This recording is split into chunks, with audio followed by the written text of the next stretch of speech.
Hi, my name is Adi, and I'm a software engineer at Amazon. What I've come to understand is a lot of CS concepts seem a lot harder than they actually are. And so in this video, I'm going to try to explain what input-output is in a way I wish it was explained to me. Input-output is essentially the bottleneck that your computer is always handling. Input-output can be broken down into four major buckets. There is disk I/O. I/O is input-output, by the way. There is peripheral I/O. There is network I/O, and then there's standard I/O. Disk I/O is your computer moving information between your hard drive and SSD to your CPU and back and forth, or between your RAM and your CPU and back and forth, or between your RAM and your hard drive and back and forth.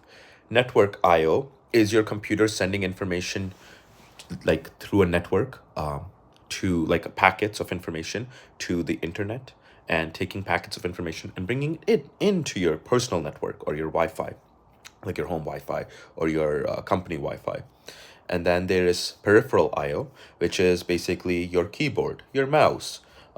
Maybe you have like a mic connected, whatever. And then there's standard I/O, which is printing something to the screen or waiting for you to type something in so that it can like do whatever processing or act it has to do in the background. Like say you type in your name and it goes, hey, like in my case, hey Adi. Well, it won't be able to type that out until I type in my name.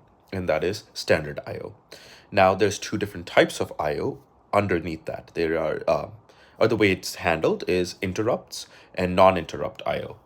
Interrupt I/O is it will basically the program will be running. It will then need an input or an output, and it will stop running until that input or an output comes. It'll stop running until the network, the internet, returns something, or it'll stop until you click a button on your keyboard or your mouse, or it will stop until that information comes from the hard drive into the CPU, or it will stop until you type something in. Those are your different IOs. Or there's non-interrupt IOs where it will basically say like, look, I need this information. I don't need it right now, but I'm going to make this request.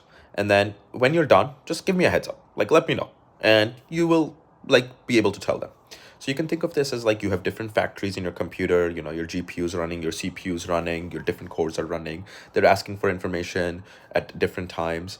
And so at like there's trucks moving back and forth, there's people like on like like the megaphone like screaming what they need, and an interrupt, they're basically waiting at the dock and they can't go any further, whereas other times they're putting in a request and then they'll just see when the ship comes to the dock. And then there are ways to combat that. There's something called buffering, where you bring in a lot of information, more than you'll need right now, and then you put them in a buffer, basically a line, and you're like, you know what, I'll get to it later, but at least I have that information before I even need it. So that's all it is. I/O is just different ways your computer interacts with different parts, different networks, and you itself.